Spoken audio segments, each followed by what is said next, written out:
Telangana assembly తిరిగి ప్రారంభమైంది. Live లో చూద్దాం. ఏదైతే ప్రయత్నం చేస్తున్నారో ఇది సమాజము సిగ్గుపడే విధంగా చాలా బాధాకరం అధ్యక్ష. ఇటువంటి గుండాగిరి, ఇటువంటి దౌర్జన్యం, ఇటువంటి రౌడీయిజం ఈ సభలో జరగకుండా ఉండే విధంగా మీరు చర్యలు చేపట్టాలని, అదే రకంగా అధ్యక్ష వ్యక్తిగతంగా రెవెన్యూ మంత్రిగా నాకు ఈ గడిచిన సంవత్సరం నుంచి నా మనసులో ఒక మనసులో పురుగు తొలుస్తుంది అధ్యక్ష. ఇది నా మనసులో తెలిసే పురుగే కాదు అధ్యక్ష. యావత్ తెలంగాణ రాష్ట్రంలో ఉన్న కుంట 2 కుంటలు భూమున్న పేద రైతుల మనసులో కూడా ఈ మైండ్లో తిరుగుతుంది అధ్యక్ష. ఉదాహరణకి ఆనాడు 2020లో ఏదైతే చట్టం చేశారో, ఏదైతే ధరణిని తీసుకొచ్చారో, ఆ ధరణిలో జరిగిన తప్పులు తడకలు ఆనాడు ఆ చట్టాన్ని తీసుకొచ్చిన గౌరవ నాటి ముఖ్యమంత్రి కల్వకుంట్ల చంద్రశేఖరరావు గారికి తెలుసు. ప్రజలు వారికి ప్రధాన ప్రతిపక్ష పార్టీ హోదా వారికి ఇచ్చింది. నేను అనుకుంటుండేవాడిని వారికి అపారమైన అనుభవం ఉంది, 80,000 పుస్తకాలు పైగా చదివారు, ఎప్పుడు చూసినా వారి టేబుల్ మీద ఇదిగో ఇలా పడాల రామిరెడ్డి గారు కోడ్ లా ఏదైతే భూములకు సంబంధించిన కోడ్ వారి టేబుల్ మీద కనిపిస్తుంది అధ్యక్ష, బ్లూ కలర్ది. ఆ కోడ్ కనిపించేది క్షుణ్ణంగా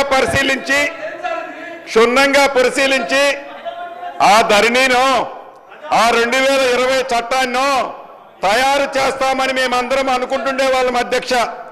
దురదృష్టవశాత్తు ఏ చట్టం అయితే ఆనాడు 2020 చట్టాన్ని తయారు చేశారో ఆ చట్టం 3 సంవత్సరాలకే 100 ఏళ్ళు నిండిపోయింది అధ్యక్ష. 100 ఏళ్ళు నిండిపోయింది.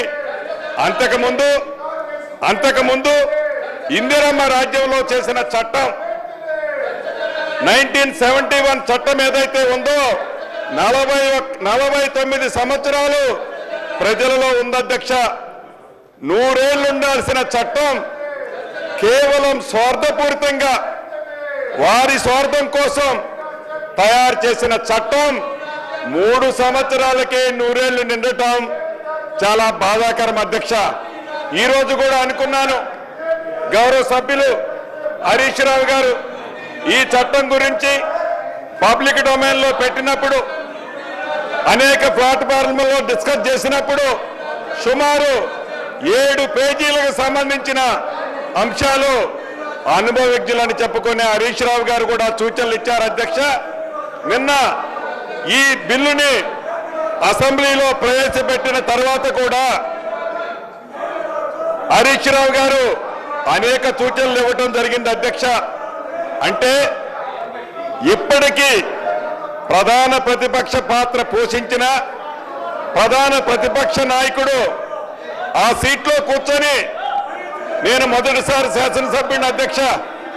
నేను 2014 నుంచి 2019 దాకా పార్లమెంటు సభ్యుడిగా ఉన్నాను అధ్యక్ష.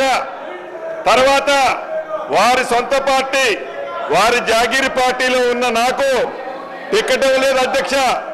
వారి పార్టీ కాబట్టి వారి ఇష్టం అధ్యక్ష.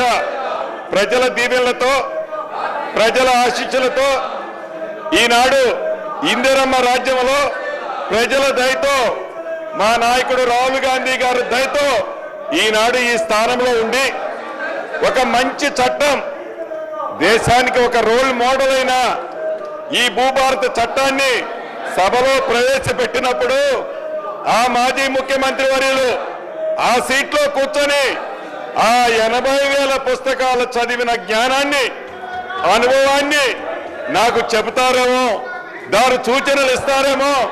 ఆ సూచనలు అన్నిటినీ తప్పకుండా మంచి ఉంటే ఈ చట్టంలో పెట్టాలని ఆశపడ్డాను అధ్యక్ష. కానీ